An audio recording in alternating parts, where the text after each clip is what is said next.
चलिए प्रश्न को पढ़ते हैं। ऊर्जा संविभाजन का नियम बताइए और इस नियम को प्रयुक्त करते हुए दिखाइए कि आदर्श गैस के लिए गामा बराबर 1+2/f, जहां f गैस के अणुओं की सांद्रता की कोटि। अब इस प्रश्न को समझने के लिए हम मुख्य अवधारणा को समझ लेते हैं। तो सबसे पहले हम देखेंगे यहाँ पे मुख्य अवधारणा। तो मुख्य अवधारणा में सबसे पहले हम क्या देखते हैं? मुख्य अवधारणा में हम सबसे पहले देखेंगे एक अणुओं की ऊर्जा क्या होती। एक अणु की ऊर्जा,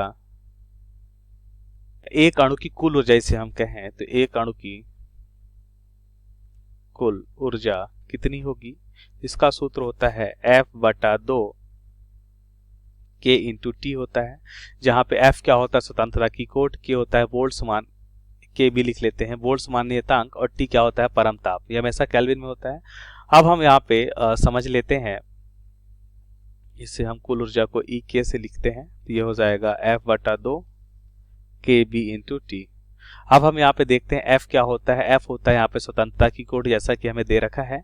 और गामा, गामा को समझ लेते हैं, ये क्या होता है? ये कहलाता है रुद्धोष्म स्थिरांक, या इसी को हम बोल सकते हैं विशिष्ट ऊष्माओं का अनुपात। तो यहाँ पे हम देखेंगे गामा क्या होता है? विशिष्ट ऊष्माओं का अनुपात या रुद्धोष्म स्थिरांक। विशिष्ट विशिष्ट ऊष्माओं का अनुपात या रुद्धोष्म स्थिरांक, इसे हम गामा से लिखते हैं। और इसे हम यहाँ पे लिख सकते हैं कि विशिष्ट ऊष्मा मतलब नियत दाब पर विशिष्ट ऊष्मा और नियत आयतन पर विशिष्ट ऊष्मा, इनका अनुपात गामा कहलाता है। और विशिष्ट ऊष्मा अगर हम देखें नियत दाब पर, इसका मान होता है F/2 + 1 इंटू R, जहाँ पे R क्या होता है? R होता है यहाँ पे गैस नियतांक, और Cv की अगर हम बात करें तो इसका मान होता है F/2 इंटू R। अब प्रश्नानुसार उत्तर को समझ लेते हैं। सबसे पहले हम देखेंगे ऊर्जा विभाजन का नियम। यहाँ पे देखें क्या होता है ऊर्जा विभाजन नियम में हम क्या देखते हैं? ऊर्जा विभाजन नियम। तो ऊर्जा विभाजन नियम की अगर हम बात करें तो हम देखते हैं कि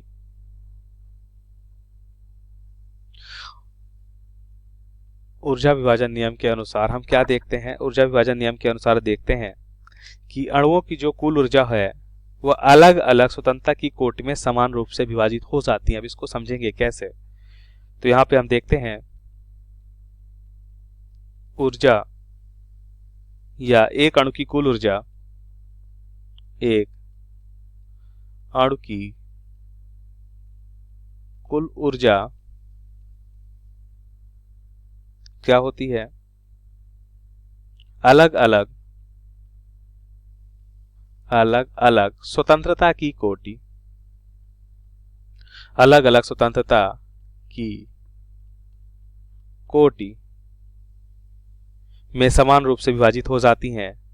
कोटि में स्वतंत्रता की कोटि अलग अलग है, फिर भी हम देखते हैं कि ऊर्जा समान रूप से कोटि में हम क्या देखते हैं? कुल ऊर्जा अलग अलग स्वतंत्रता की कोटि में समान रूप से विभाजित हो जाती हैं, समान रूप से विभाजित हो जाती हैं। अब इसे हम देखते हैं, स्वतंत्रता की कोटि को समझ लेते हैं। यहाँ पे होगा स्वतंत्रता, तो हम यहाँ पे समझ लेते हैं कि स्वतंत्रता की कोटि क्या होगी। स्वतंत्रता की कोटि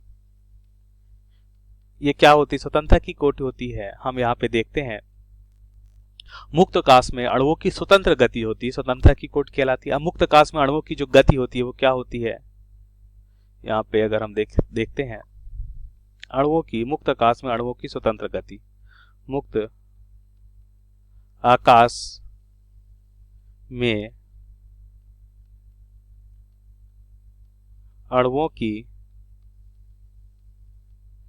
स्वतंत्र गति ही स्वतंत्रता की कोटि कहलाती है। अब स्वतंत्र गति अगर देखें मुक्त आकाश में तो क्या होता है, यहां पे ध्यान से देखिए। स्वतंत्र गति की अगर हम बात करते हैं, स्वतंत्र गति, तो स्वतंत्र गति क्या होता है? स्वतंत्र गति होता है, यहां पे हम लिखेंगे स्थानांतरित गति,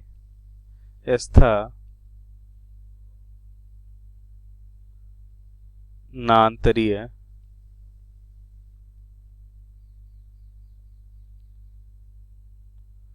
स्थानांतरीय गति और घूर्णी गति होता है, घूर्णी गति, और क्या होता है? कंपन गति, कंपन गति। कंपन गति हमेशा हम अधिक ताप में अणुओं के अधिक ताप में होने पर हम कंपन गति की गणना करते हैं, कम ताप में इसकी गणना नहीं करते हैं। स्थानांतरित गति क्या होता है? एक्स दिशा, वाई दिशा और जेड दिशा में गति स्थानांतरित गति कहलाती है। और घूर्णी गति एक्स दिशा के अनुदिश, वाई दिशा के अनुदिश और जेड दिशा के अनुदिश यदि घूर्णी गति करता है तो घूर्णी गति होती है। एक उदाहरण से समझ लेते हैं। हम मान लेते हैं द्विपरमाणुविक गैस लेते हैं,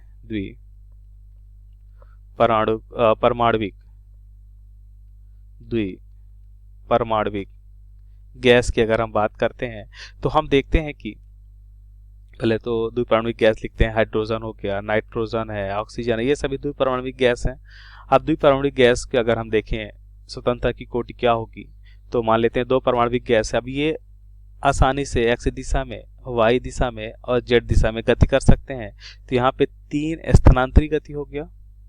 इसके अलावा हम यहाँ पे देखते हैं ये एक्स दिशा के, वाई दिशा के अनुदिश पहले देखें तो वाई दिशा के अनुदिश घूर्णी गति कर सकता है, जेड दिशा के अनुदिश घूर्णी गति कर सकता है, लेकिन एक्स दिशा के अनुदिश घूर्णी गति शून्य होगा। क्यों? इसलिए क्योंकि हम देखते हैं कि एक्स एक्स के अनुदिश ही है, तो एक्स एक्स के अनुदिश होने के कारण इसका घूर्णी गति यहाँ पे शून्य होगा, तो यहाँ पे घूर्णी गति हो जाएगा।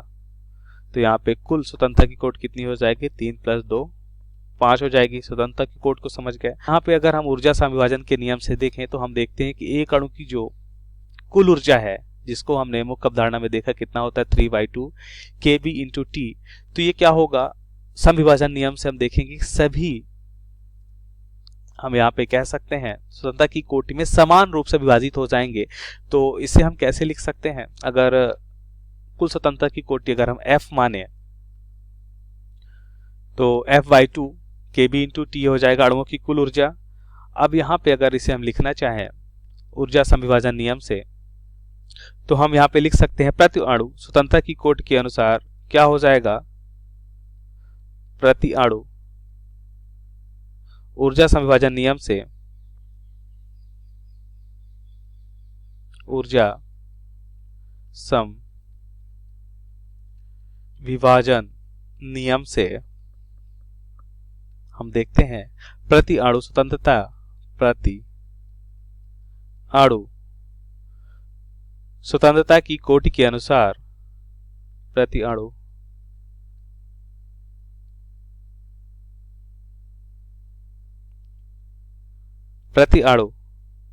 स्वतंत्रता की कोटि के अनुसार ऊर्जा का मान के अनुसार ऊर्जा का मान क्या हो जाएगा?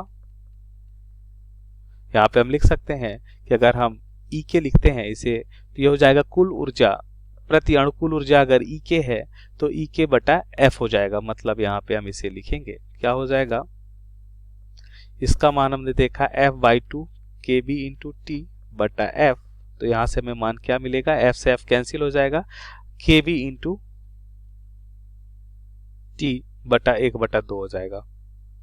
तो इस तरह से हम देखते हैं कि ये हो जाएगा प्रति अणु, या हम कह सकते हैं कि सभी दिशाओं में या सभी संभव गतियों में हम देखते हैं कि ऊर्जा समान रूप से विभाजित होती है। यही ऊर्जा संविभाजन का नियम होता है। अब इसके दूसरे भाग में हम देखते हैं कि हमें बताना है कि गामा बराबर 1 + 2/f होता है। तो इसके लिए सबसे पहले हम क्या देखेंगे?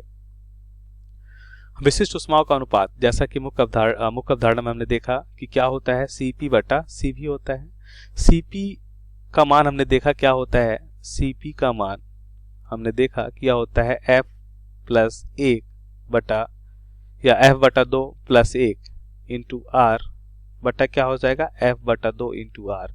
तो ये R से R तो कैंसिल हो जाएगा और यहाँ पे गामा का मान हमें क्या मिलेगा, F प्लस 2 बटा F प्लस 2 बटा 2 बटा क्या हो जाएगा, F बटा 2।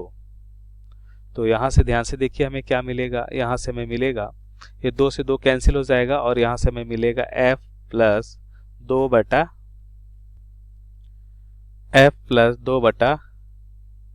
F। तो यहाँ से 1 प्लस 2 बटा F हो जाएगा और यहाँ पे हम देखेंगे कि हमें विशिष्ट ऊष्माओं का अनुपात क्या मिलेगा, 1 प्लस 2 बटा F मिलेगा। तो क्या हमें यही मालूम करना था कि गामा बराबर 1 प्लस 2 बटा F, जो हमने सिद्ध कर लिया है। आशा करते हैं आपको समझ आया होगा। धन्यवाद।